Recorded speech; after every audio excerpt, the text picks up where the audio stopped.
Gondal state વિવાદનો આવ્યો સુખદ અંત। ગોંડલ પેલેસ ખાતે મોટી સંખ્યામાં ક્ષત્રિયો આગેવાનોની હાજરીમાં થયું સમાધાન। નિર્ણય આવ્યો છે આખરી? ગોંડલ પેલેસ ખાતે આજે એક બેઠક યોજાઈ હતી। તેમાં મહારાજા નામદાર હિમાંશુસિંહજી સાહેબની ખાસ કરીને ઉપસ્થિતિ હતી। ગોંડલ તાલુકાના સૌ ભાયાતો પણ ઉપસ્થિત હતા, રાજપૂત સમાજના અગ્રણીઓ અને એમાં પણ ખાસ કરીને બધા પદાધિકારીઓ પણ ઉપસ્થિત હતા। તેમની હાજરીમાં જે હમણાં થોડા 3-4 દિવસથી જે એક ગોંડલ પેલેસ તરફથી ખુલાસો આપવામાં આવ્યો હતો યાદવેન્દ્રસિંહજીની બાબતમાં, તો તેના અનુસંધાને ગોંડલ રાજપૂત સમાજ અને અમદાવાદ રાજપૂત સમાજથી લઈને ઘણા બધા રાજપૂત સમાજના આગેવાનોએ મહારાજા સાહેબનો સંપર્ક સાધ્યો હતો અને તેમણે કીધું હતું કે ભાઈ જે કંઈ ભૂલ કે ક્ષતિ છે તે દૂર થઈ જાય ને આપણે સાથે બેસીને એક સમાધાનની સ્વરૂપમાં એક વાતચીત કરીએ તો એનો અંત આવે। તો એના અનુસંધાને આજે ગોંડલ પેલેસ ઓર્ચિડ પેલેસ ખાતે આજે બેઠક યોજાઈ હતી। તેમાં જે યાદવેન્દ્રસિંહજી છે તેમની જે કોઈ શરતચૂક હતી તેમની પણ એમને દિલગીરી ખાસ કરીને વ્યક્ત કરી છે। ભવિષ્યમાં એ ગોંડલ સ્ટેટ, ગોંડલ મહારાજા સાહેબ, ગોંડલ યુવરાજ સાહેબ આવા કોઈ પણ ટાઇટલનો કે ઉપયોગ નહીં કરે અને કદાચ અનાયાસે બીજું કોઈ કરતું છે તો એમને પણ એ ખુલાસો કરશે કે ભાઈ હું ગોંડલ સ્ટેટ નથી।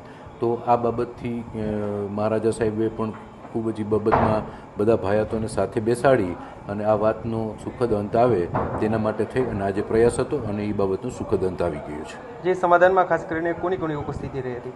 સમાધાનમાં ખાસ કરીને અશ્વિનસિંહજી પાલીતાણા હતા, પૂંજાબાપુ વાળા હતા, આમ તો હિઝ હાઇનેસ પોતે જ ઉપસ્થિત હતા, ક્ષત્રિય સમાજના સૌ આગેવાનો અને સૌ ભાયાતો ઉપસ્થિત હતા અને તેના ઉપસ્થિતિમાં જ આપણે આ કામ આજે બધાને હારે વાતચીત થઈ અને આ વાતને સુખદ અંત લેવા છે। એક તો મારો પરિવાર જ છે, આ બધાય મારો પરિવાર જ છો એટલે જે પણ આગળ મેં તો આજ સુધી કોઈ ટાઈટલ હું વાપરતો જ નથી, એમાં માનતો જ નથી કારણ કે હું ગુજરાતમાં મારી એન્ટ્રી 83 પછી થઈ। હું આખા ભારતમાં બાપુજી જ્યાં જ્યાં પહોંચી હતી બરમાસરમાં ત્યાં જ રહેલો છું અને જેને કોઈની ભૂલ કરેલી હોય તેની અર્જુનભાઈ ભૂલ કરેલી મેં એમને તરત કાર્યક્રમ પછી ટીકા કરી કે આવી ભૂલ ન કરે। એટલે મને એ વાતથી સખ્ત નફરત છે કે આજ પછી આવું જ્યાં પણ હશે હું ડેફિનેટલી એ જ વખતે ટોકી લઈશ અને બાકી તો બધા શું જોડે રહેશું, જોડે આગળ વધશે। જય માતાજી। ફેસ ઉપર આવે ને એમ અર્જુનસિંહ, જે વિવાદ હતો આખરે આ વિવાદનો અંત આવ્યો છે, ગોંડલ પેલેસ ખાતે સુખદ સમાધાન થયું છે, શું કહેશો? મને એવું લાગે છે ભગવતસિંહજીના ચરણોમાં વંદન કરીને આપણે જે કાર્ય માટે બધા જ નીકળ્યા હતા એ કાર્યને સફળતા મળી છે।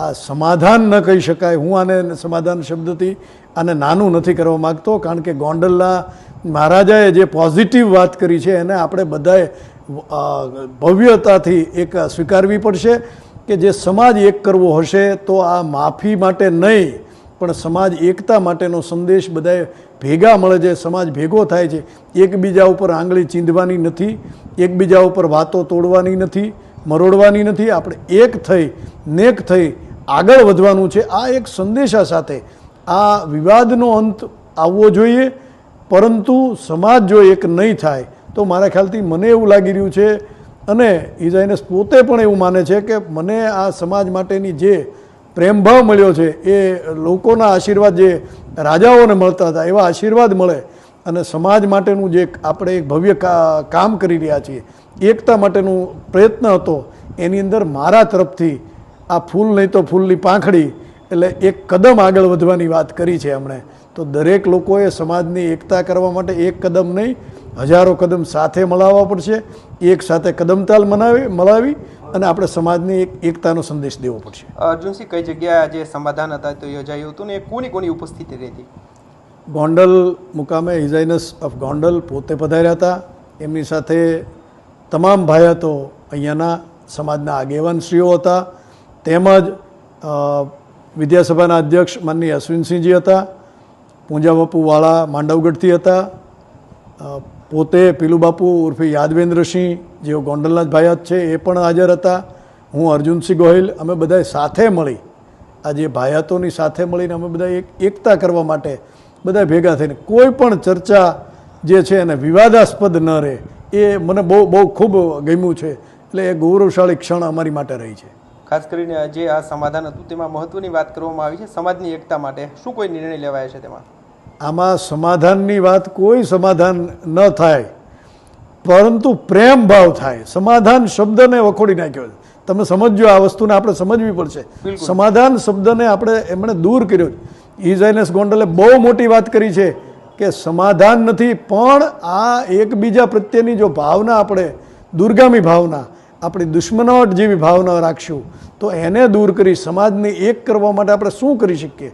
તો જે વિવાદ છે એ વિવાદોને તમારે એને મિસગાઈડેડ અથવા મિસઅન્ડરસ્ટેન્ડિંગ જે છે એનોય અંત લાવવો પડશે.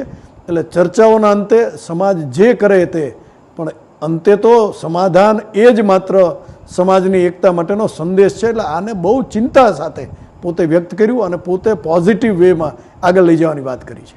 શું મહારાજ તરફથી કોઈ પ્રતિક્રિયા આવી છે? ઇઝાઇનસ પોતે જ જાહેરમાં કહે છે અને અમારી સાથે અંગત રીતે બેઠીને એમણે બહુ સારી વાત કરી કે મારો સમાજ, આપ સમજો, રાજાની કક્ષાએ પહોંચ્યા પછી આ વાત હું પણ માનું છું ત્યાં સુધી એવડી મોટી વાત કરવી એ ભગવતસિંહજીનો પરિવાર એટલે મારું ગોંડલ કરી શકે એવું મને ગૌરવ થયું કે જ્યારે આ વાતનો કોઈ વિવાદ માટે નહીં પણ સમાજની એકતા માટેની વાત હોય ત્યારે કોઈ પણ વિવાદ હોય તો એને વાતોથી નીકળી શકે છે, નેગ્લેક્ટ કરી શકાય છે અને આપણે આગળ વધી શકીએ છીએ.